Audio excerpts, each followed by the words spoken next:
Hi, welcome to a video of my record finds at the flea market for Saturday, October 26, 2019. I bought records at 3 kiosks. First kiosk where I bought the most records.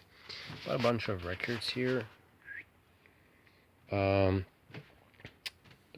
bought these records for $1 a piece, except for the last one of the pile. This is the pile I bought at the first kiosk.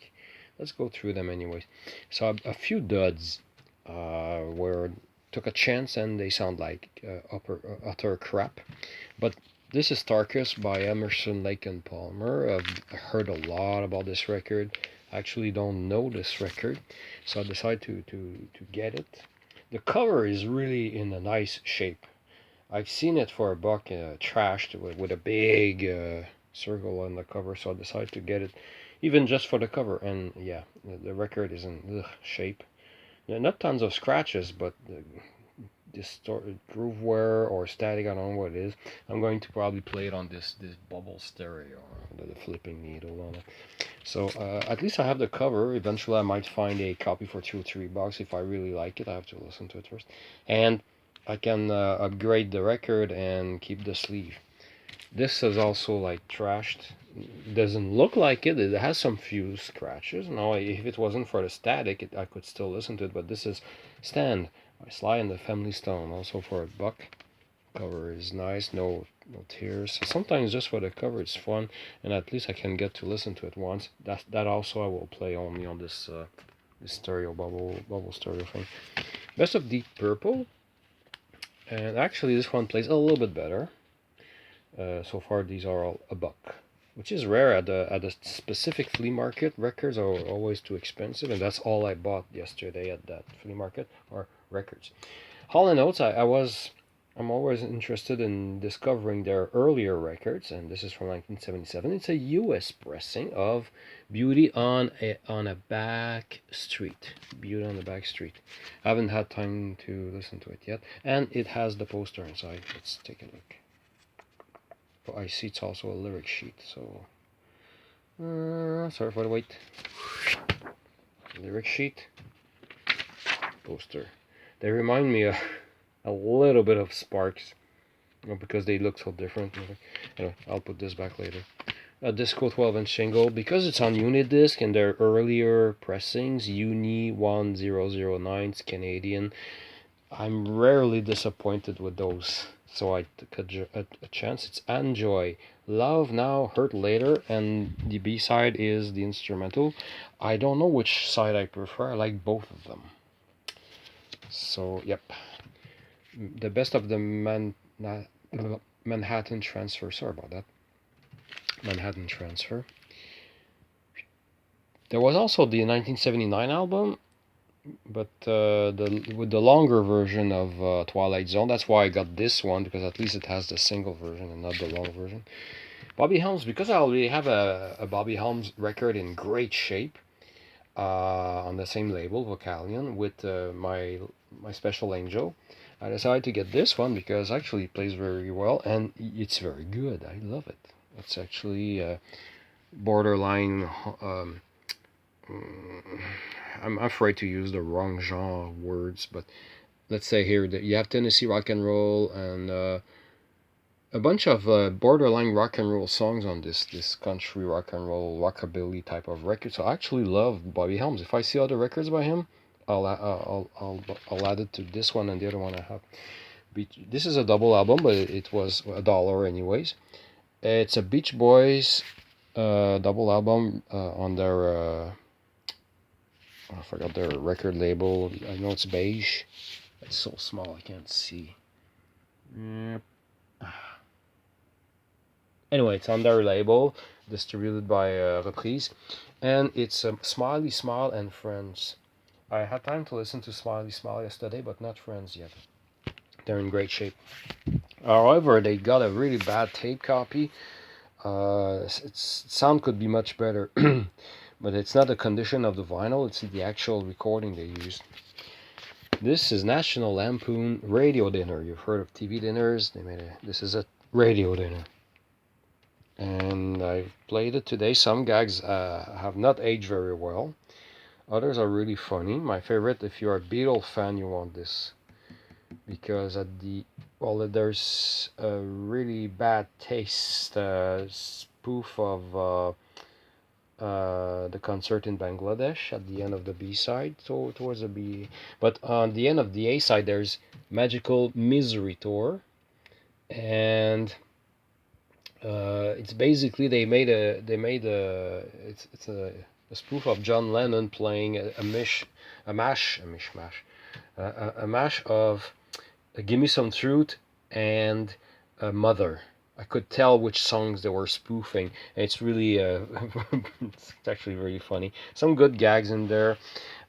Some political stuff that went way over my head because I'm not an American. I'm a Canadian, and I'm also only 51. I say only 51 because this is after all from 1972. But if you're a Beatle collector, grab this if it's cheap. Make sure there's no hairline scratch through the end of the A side. Hot chocolate, everyone's a winner. This was a really nice surprise because it turned out to be way better than I expected. I actually now want to find every other hot chocolate album out there. I do already have Cicero Park with the awesome Disco Queen on it, which is an early disco song because the album Cicero Park is from 1974. This is from 1979, yeah. And I don't know which song I like the most. They're all good. I like So You Won Again. Of course, Everyone's a Winner. Put Your Love on Me. It's all good stuff. It's really good album. I grab this if you see it. It's really good. Still, it was purchased full price back then by someone at Discus for $6.97 full price. This was $3, and because of the quantity I was buying and because of the next record also, he made it for $1. It has some scratches throughout, a few pops here and there, but it's a 45 maxi single. Don't give a crap about these two mixes that are just fillers as far as I'm concerned. I bought it because it has a single 7-inch mix here, and it's from 1993. So What Is Love, of course, it's everybody knows that song, and I'm glad I got this. And then I got this for this is a so-so purchase. It was a huge hole in my Pink Floyd collection that I finally filled. I'm missing only a few Pink Floyd albums, and this is one of that bothered me the most to not have, because my uncle René used to have this record along with other Pink Floyd records that he did give me many years ago, but I never saw that one in the pile. I only remember it browsing to the records when he was a teenager living with my grandmother in the 70s. So it bothered me to not have it, so now I finally got it. It was 25. I managed to get it down to 20. Unfortunately, it has a little bit of static and groove wear, but it seems to depends on which turntable I play it, so I have to be careful and check the one to see the stylus is good or not. But what's really a happy accident, not an accident, but my favorite song actually is the one I heard the least static on, and it's Cymbeline. Actually touched me. That freaking song is so good. I said, oh, that's a great song. The whole album is nice, the typical late 60s Pink Floyd soundtrack, but Cymbeline is a great song. I'm really glad. I'm still happy. Yesterday I was kind of disappointed because I expect. Oh, and it's not a first pressing. It's a circa 1974 orange label. Let me see. There we go. Yeah, it's that label there. Visually, the problem with the guy is not dishonest. The guy selling the records is just that he only inspects them visually. He doesn't have a turntable. Doesn't check them. No, that doesn't work that way. You can't put the $20 or $30, $40. I saw a Devo record for $40. Probably never even tested on a turntable. Anyway, so I got all of these. I left behind a French record. Hugo Frey, late 70s French pressing from France. I couldn't recognize any title, and when I realized much later than I left it there, I went back to the kiosk, but people moved the records around, couldn't find it anymore. Anyway, little parentheses for myself.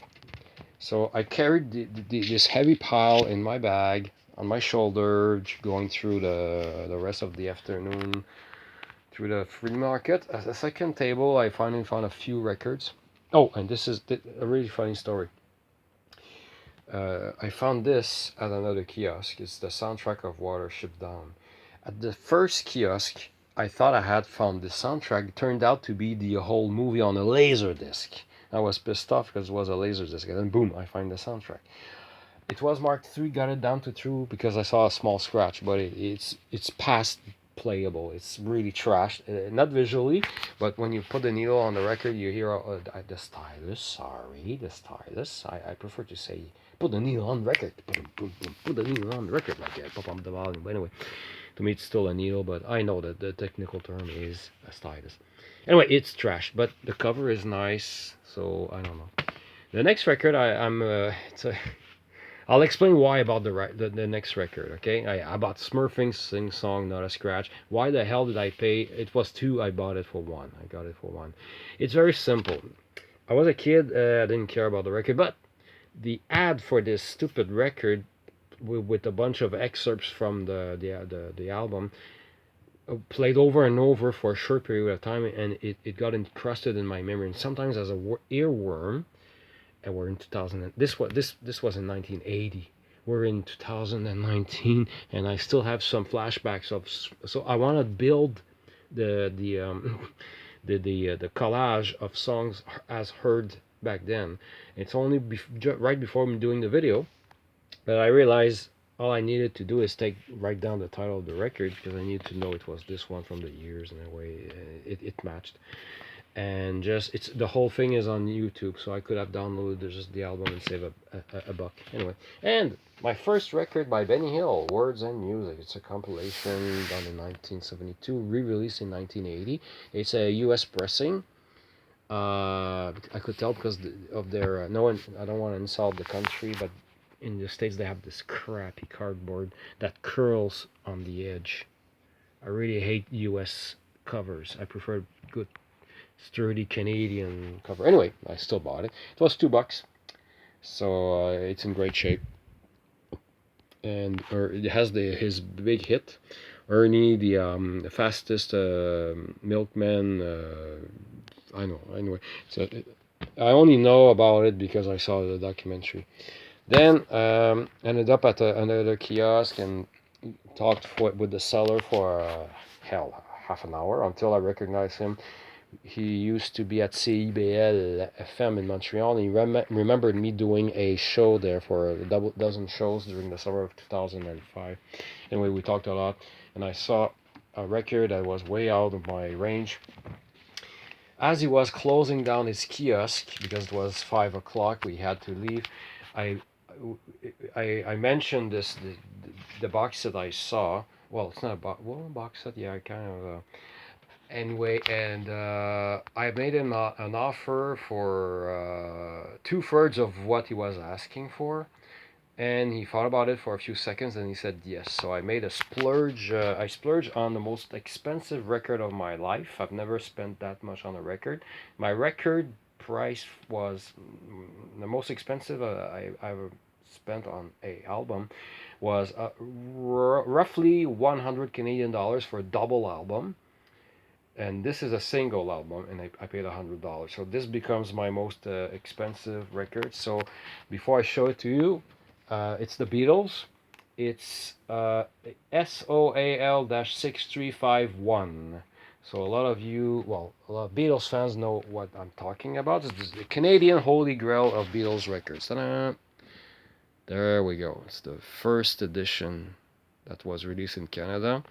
With the 162-page book, I needed to count the pages because I was afraid I was missing any pages because one page is loose. So I placed it back carefully, and I did. I already knew about this. The condition issues about this thing is that it's very, very flimsy. It's missing one flap here. You see, it's supposed to have another flap like this on that side. If I had more time, I would try to build a fake one just to fill it up. It has seen better days. but I got it for $100. I've looked it up on the internet. The prices paid for it. Most people who made a video seem to have a better copy than mine, but anyway, so it had some scotch tape. That's why I lowered it to. It was marked $150. Got it for $100 because of the issues. But I know I won't find it again. It's the first time I actually see it in person. I held it for a while while he was closing his yeah, SOAL 6351. So we have this. At least it's complete, except for that thing there. Record is the real one. A little bit of label wear around the hole, so I was worried about it. It has a little bit of groove wear, but no scratches, so I was relieved about that. The cover itself, however, probably was kept outside of this box set for a while because it had some wear. Somebody, I've only noticed it last night. Somebody marked it with a black marker, so it was probably even worse. And it cannot be swapped with another record because it has to be that proper number. Anyway, and of course the pièce of résistance is the book. It says on the spine here, the Beatles Get Back. This is all black. And you see, I looked up in this Bible of the Beatles in Canada by Gilles Valiquette, C'est fou mais c'est tout. It's in French. It's the complete Canadian discography of the Beatles in Canada. Look at this 700 and plus pages book, and it's autographed by Gilles Valiquette. I met him in person. At the very end of the book, of course. There we go. It mentions, yeah, Apple Soul 6351. It even mentions this sticker that turns yellow with time, and I confirm it's missing this part there. It mentions the flimsiness of the. It was released either on the or around Monday, May 18th, 1970. I think I read somewhere last night that it was discontinued at the end of the same year to be replaced by a single LP. Just a regular cover, and I read somewhere in there that there we go. In French here it says, le coffret est une bonne idée de mise en marché. Dans ce cas-ci, il détourne la première impression sur l'emballage plutôt que sur le contenu. Dans la pratique seule. Cependant, le coffret est plutôt fragile pour ne pas dire de mauvaise qualité. I confirm. It's really people who have a great, excellent copy. They should hold on to it because this is not meant to last for a long, long time. Le contenu du livre de 164 pages soit de toute beauté. It is. I will flip to a few pages, not all of them.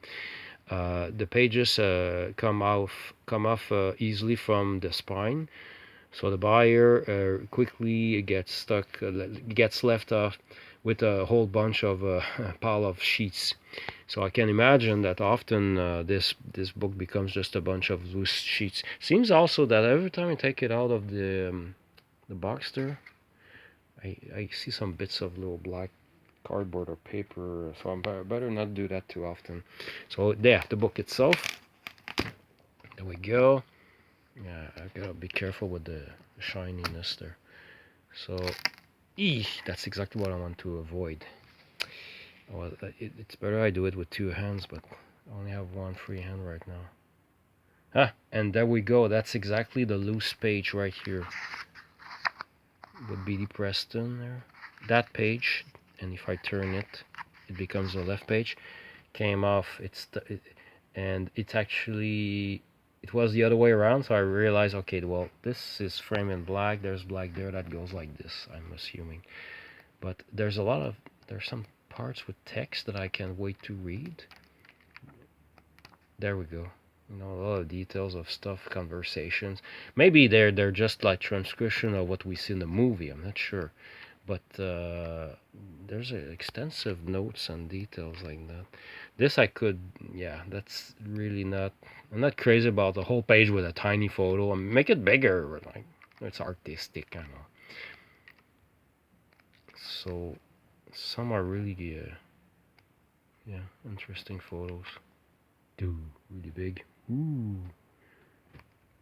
And some photos indicate that Paul was gaining weight. I think at the time he had like chubby cheeks in some of the photos. I can't remember where they are, but and this is the part that they said it was an addition, a sticker that was added for the credits, and it got yellowed. So that's absolutely right.